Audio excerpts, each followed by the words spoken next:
اوس په نږدې شپو کې د زموږ تاسو پر وطن باندې ډېر لوی لوی عذابونه چې دي هغه راغلي دي. د افغانستان عذاب د زلزلې په شکل کې دی چې تر ننه پورې هم هغه جټکې روانې دي، پکتیکا او کم ځای، او زموږ تاسو علاقه چې دا هغه بیا په بل شکل کې الله رب العزت په عذاب مبتلا کړی ده. عذاب دا دی عزیزانو چې خو زما وستا په علاقه او معاشره کې د الکانو د بچانو د وجه اکسیډنټونه ډیر کیږي، ټکر ډیر کیږي. 2 ځوانان، 3 ځوانان، 4 ځوانان، په هغه کې ینګ ځوانان، ښایسته ځوانان، د چا به یو بچی هغه پکې ولاړ سي، هغه په دغه موټر کې خوټ سي او پکې مړ سي. لکه هغه دلې نږدې مشته نږدې کورو ته ایو موټر والاو موټر یې څنګهولې کې گزار کړی یو کې څنګه، یعنی 4 الکان 3 الکان یو ورځ نه دا بل اوس به یو الک چې دی هغه شهید کېدی.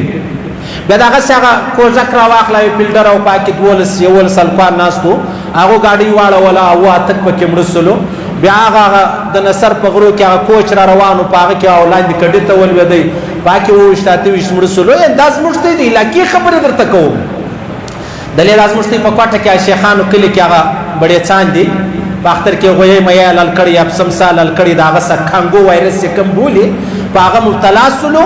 یو ورځ یو ځوان مړ سلو، بل ورځ بل ځوان شهید سلو، بل ورځ بل ځوان شهید سلو. ټول تنکي ځوانان دي 22 کاله، د چا یو بچی، د چا 2 بچان، د چا 3 بچان، د چا یو بچی بلام نولو. دا پات سلو دا یو ډېر لوی عذاب راغلی دی عزیزانو.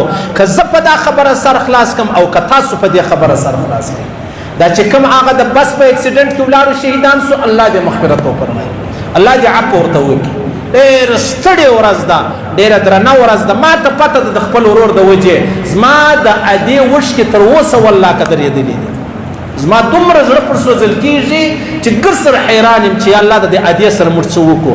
دا رقم د هر ځوان ادې راواخله چې پر ځوانه ځواني ولاړې ووتې په کار پسې د هغې خوا جنازه راله. دا ډېره درنه خبره ده، الله دې هر مسلمان وساتي.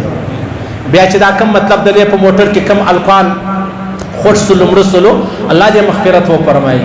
الله رب العزت بابا ادې قریبانو ته صبر جمیل ور نصیب کړي. هغه فلټر را واخله د کوژک و هغه ته دې الله مغفرت وفرمایي، الله دې احسان ورسره وکړي، الله دې قریبانو ته صبر جمیل ور نصیب کړي. دغه چې کم بړې احسان ځوانان دي الله رب العزت دې شهادتونه قبول کړي. الله رب العزت دا بچانو ته داسې صبر ور نصیب کړي لکه محمد رسول الله صلی الله علیه وسلم ته پر خپل کشنی زوی ابراهیم چې الله کوم صبر ور کړی دی، لکه یعقوب علیه السلام ته پر خپل زوی یوسف ور کېدو الله څنګه صبر ور کړی وو، داسې صبر دی الله زموږ و دې ټول ځوانانو ته، کورنۍ ته، بابا او ادې ته و دې قریبانو عزیزانو ته الله ور نصیب کړي. عزیزانو